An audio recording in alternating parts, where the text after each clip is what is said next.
Hi, so I have a disagreement with your guys' take in Ukraine. As I understand it, your position is that, it's really expensive, we shouldn't be sending all this money, and it's also none of our business, right? I disagree with that because, one, I think it's morally right, but also, even from a national interest standpoint, right? That money, the Ukrainians have definitely done a lot, but that money has helped them embarrass Russia on a national stage, right? Like before, we believed that they were a big power, and now they've embarrassed themselves. And also, I think that Western solidarity is really important, right? I mean, like, especially with China eyeing Taiwan, we need to show them internationally that we're a solidified force. They can't just go and take it. We need to show that we can defend. So we're spending trillions of dollars to embarrass Russia? That's a little bit of embarrassment? Is that what we're trying to do? You think that we should be recycling millions of dollars and having millions of dollars disappear into thin air so that we can say, ooh, look, Vladimir Putin is embarrassed. And if by embarrassed, you mean shaking hands with Xi Jinping, talking about how things are going to change and that the next 100 years are not going to look like the last 100 years, then you are not paying attention to what is going on. We have just pushed Vladimir Putin into the arms of China, right? One of our the greatest competitor that we possibly have is China. They're shaking hands. They're openly mocking the West. This has never happened before, right? They think the West is a joke, and why shouldn't they? Look at us. We're having debates about gender. We don't know what a woman is, okay?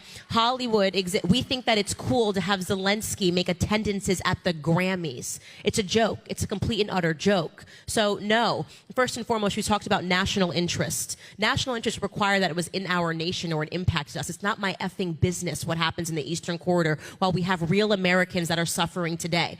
And if you notice, it's been non-stop wars that we haven't lost. You want to talk about embarrassment? Try leaving billions of dollars of technology in Afghanistan after spending decades fighting. That's embarrassment. That's embarrassment.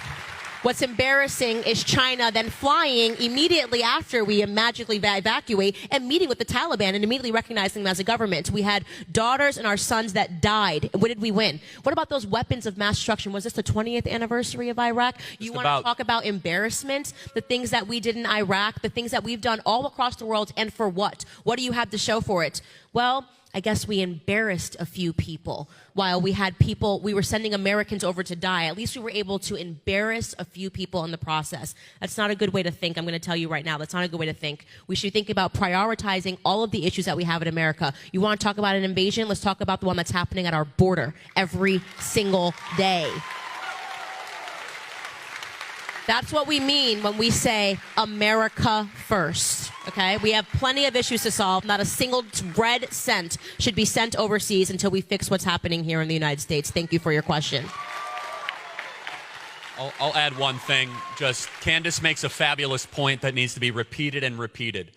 A country that cannot determine what a woman is should not go to war. How embarrassing. How embarrassing. Now, this is a general rule for conflict. If you have a domestic crisis where you are not able to agree on basic truths, you are not a nation ready to go forward. China's writing articles, their newspapers, they're literally writing articles mocking America about how we don't know what bathroom to go into, right? About how we sent the full force of the military to shoot down a Hobby Lobby balloon. Right? If you think that the embarrassment that Russia is embarrassed, you haven't been paying attention to what's happening in America. Honestly, we become a mock. We're being mocked in the Eastern Corridor. And I'll go even a step further. It's a tragic geopolitical mistake that Russia is not neutral, it's not an ally with us against the Chinese Communist Party. All this saber rattling that it's the Cold War and Russia against us. It didn't have to be this way. Donald Trump Cold War hangover. It's Cold War hangover. Donald Trump had it in the right position. The Chinese Communist Party is the great threat against the West and American liberty, and now they have a gas station.